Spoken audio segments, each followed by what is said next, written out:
Okay. This is going to be a very detailed and hopefully fairly quick explanation, overview of rank tracking when it comes to being a leader with Color Street. So if you've never heard of rank tracking, oh my goodness, it is hands down the easiest way to plan for your next promotion and also be sure that you are maintaining for your current rank. I am super old school with my Color Street business. Everything's pen and paper, so rank tracking is my jam 100%. I use them every single month. In fact, I've got a stack here of trackers for my leaders on my team. So today, I'm going to run through a couple key points when it comes to placement. I'm going to show you an example of a director rank tracker because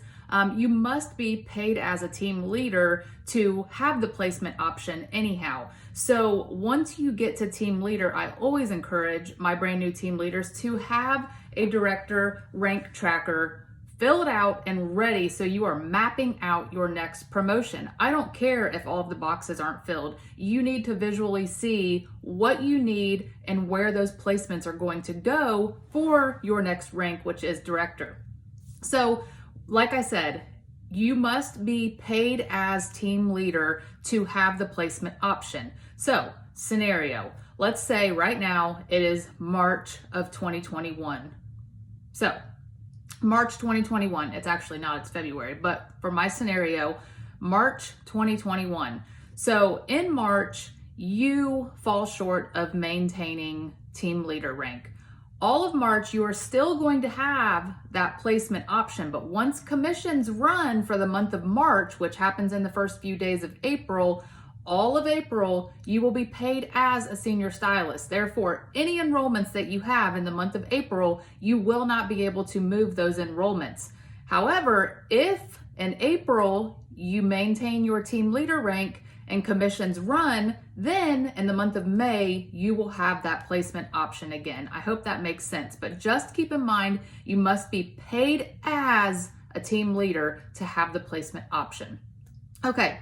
So first of all, I just want to tell you guys, I feel like it is an honor and a privilege that Color Street even gives us the opportunity to place our stylist. That is mind-blowing to me. When I found out about that, I said, wow, they already set us up for success in so many ways, but now as a team leader, they are giving me the ability to strategically build my team for success. Whoa, you gotta be kidding me. No, guys, it's real. I cannot believe it. So, what I wanna tell you is, first of all, let me pull out a blank director tracker. I should have one here that I can show you. I do. So, this is a blank director rank tracker. So, what you would do as a brand new team leader is you would fill in what you have right now as far as your team, and you would put yourself at the top. You will need a team leader, a senior stylist, and a BQ stylist. And keep in mind the other requirements up here that you must have for director. So you will fill that out. All of it will not be filled because you are a brand new team leader, or maybe you're a director or a senior director. But for this video, we are looking at the director rank tracker. Now, there are trackers for every rank all the way up to national executive directors. But let's say here, you fill this out, you've got some empty holes, you know where your placements need to go, you know what you need to get to your next rank, but then you say, okay, what the heck do I do?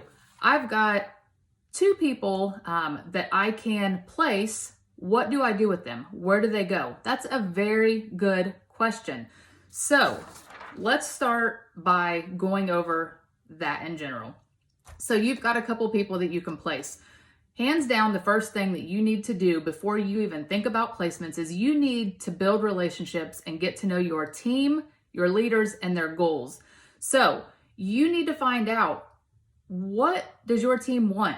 Who are your runners and who are your walkers? So you may have runners that are just, they hit the ground running, they want to promote, they want to make, a substantial income off of this opportunity.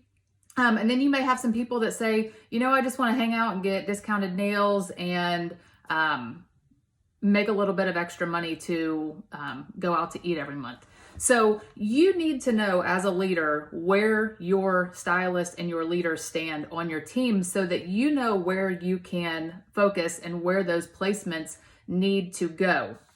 So I already went over, look at the next rank. So let's say, here we go. I'm going to give you a scenario, and this just happens to have my family in the boxes because I didn't want to use a specific leader as an example. So I put myself at the top, and then I have Jason, Caleb, Braden, and Jalen. So those are people from my family. And what I have on here is I have Jason, who is already a senior stylist, Caleb, who's a senior stylist, Braden and Jalen, who are both level 1 BQ stylist. So before I go any further, I want to clear something up that happens all the time. So in order to have a qualified leg, and this is why paper rank tracking is critical. A lot of times people will have, let's say Jason counted as a BQ stylist for them for their rank, but once he hits senior stylist, he's going to be qualified as a senior stylist leg, not a BQ leg. So I hope that makes sense. So looking at this and knowing exactly what you need is so critical. You need 4 different legs, and the highest rank in any given leg is what qualifies that leg. So let's say you've got Danielle, myself, and let's say there's someone 7 levels down on my tracker that is an executive director, but then I have a senior stylist, team leader, BQ stylist, all that above them. But 7 levels down, I have an executive.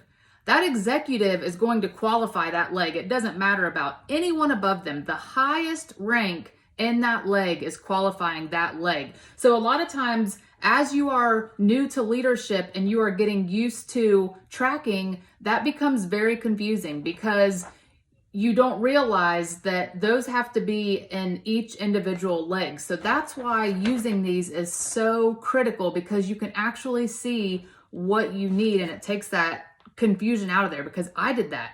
The first time that I hit team leader, I was totally confused, and I didn't realize my BQ stylist had to be in a different leg than my senior stylist. So boy, oh boy, was I in for a rude awakening when colors started changing and I still hadn't hit team leader. And I was like, what in the world is going on? And then somebody introduced me to paper rank tracking, and I was like, oh my gosh, why didn't I have this before? So it's so important. And when you are looking at where to put people on your team, you will want to see who is more likely to enroll, and which one is likely to be a team leader first, because once they hit team leader, they can start placing their own enrollment. So you really want to know your team. You want to know what their goals are and who is likely to enroll on their own and not need your help. Now, let's say you have a senior stylist or a BQ stylist that says, yes, I would love to lead a team, but enrolling is just not my strong suit.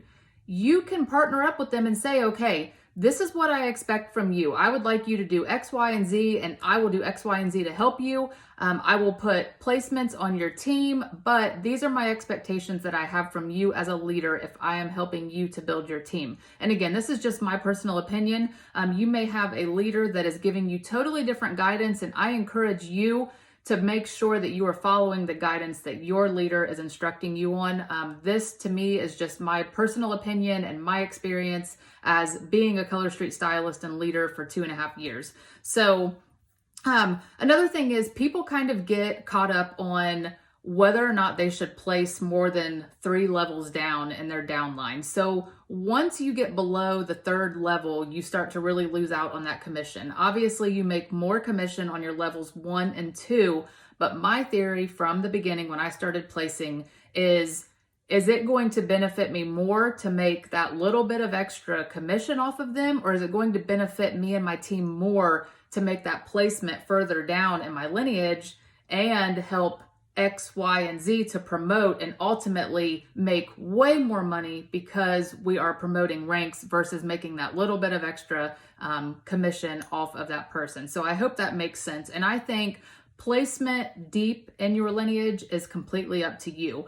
Me personally, I've placed people further than my level 3, and that's just the way that I do things. Another thing that people think sometimes is very strange is that I know that you need 3 strong legs to get to senior executive director. So what did I do from the start? I had 3 strong legs. Now, over time, I have built some other legs on my level 1 and I have some other leaders, but I locked arms with my 3 strong leaders from the beginning, and I have helped them to build their team. I have put placements on their team, and between them enrolling and me helping them out, we have really just built those 3 strong legs very, very strong. So that's up to you as well.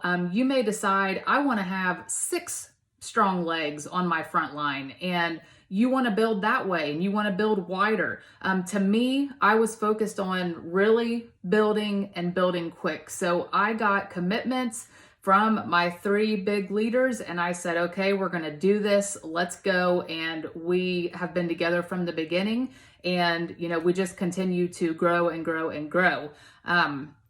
So another thing I want to bring to your attention is if you are building a senior stylist and they are a brand new leader, you need to keep in mind their lifetime GV that's needed for that rank. So if you are going to put a placement with that senior stylist, you want to do it before the end of the month, because their lifetime group volume with that placement will transfer to that senior stylist, then count towards that lifetime group volume for the senior stylist to make sure that that rank is able to happen. I've had that happen before where we have made somebody a senior stylist, but they didn't have the lifetime group volume, so they didn't become a senior stylist. Therefore, it held back the team leader or the director or whatever it was that we were doing at that given time. So that's something else that you really want to keep in mind.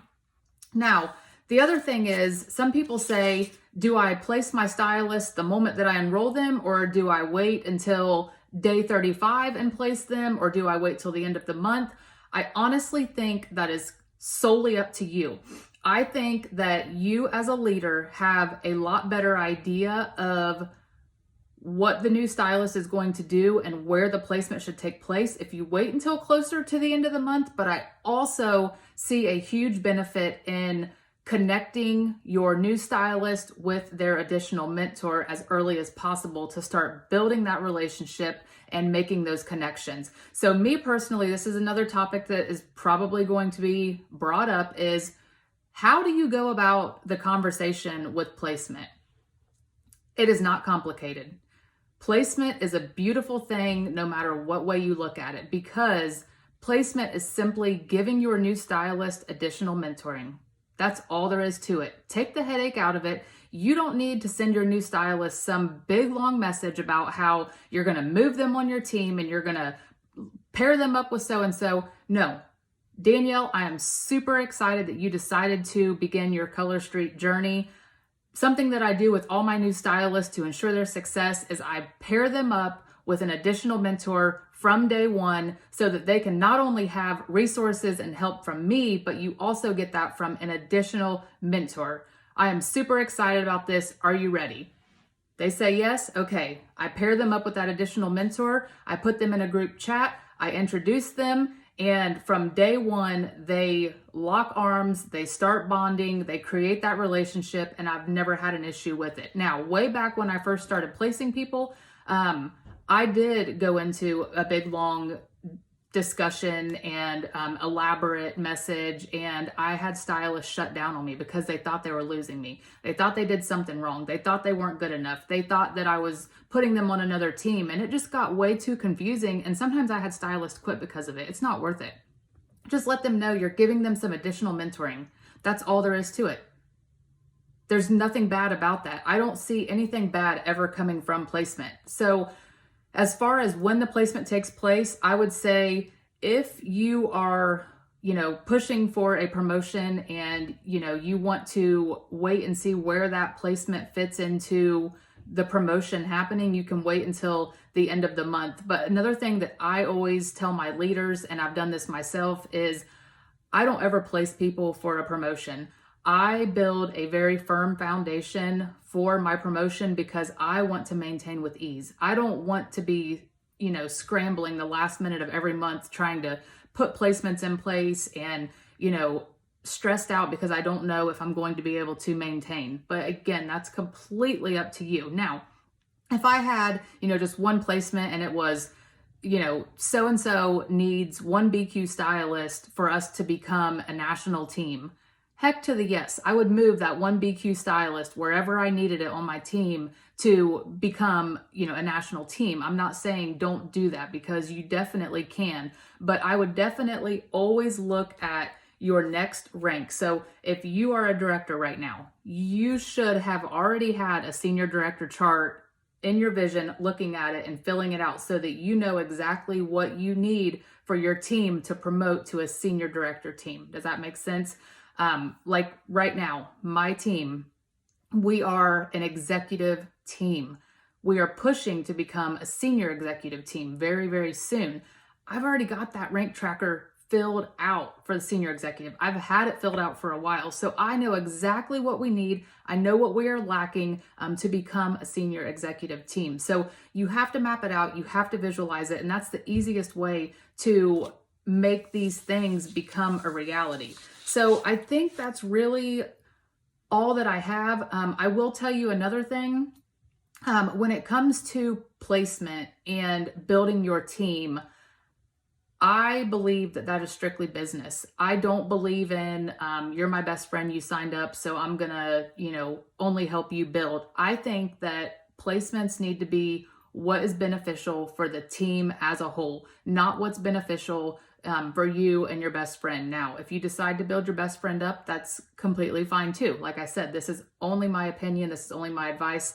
You can take it with a grain of salt and do what you want with it. But I feel like with placement, you need to look at your team as a whole. And you also need to keep in mind the capped group volume issues. So basically, no more than 50% of your team's group volume can come from one leg. So if you've got one leg that's just taking off like wildfire, you might want to really shift your focus and focus on the other two legs that might need a little bit more love and attention. So if you guys have questions, as always, comment below and let me know what questions you have. I will be happy to share my heart and my advice. I have learned a lot over my couple years of being a stylist. I've definitely made mistakes. I don't know everything. I don't do everything right. And you will not always make the perfect placements. You will make placements that don't work out, and that's just what happens. But placement is definitely a privilege, and we need to look at it that way. And placement is a very beneficial thing that contributes to major success with new stylists, in my opinion, especially if you pair them up early on and introduce them and get them connected from the beginning. So if I can help with anything, let me know. And I appreciate you guys taking time to watch this. Have an amazing day.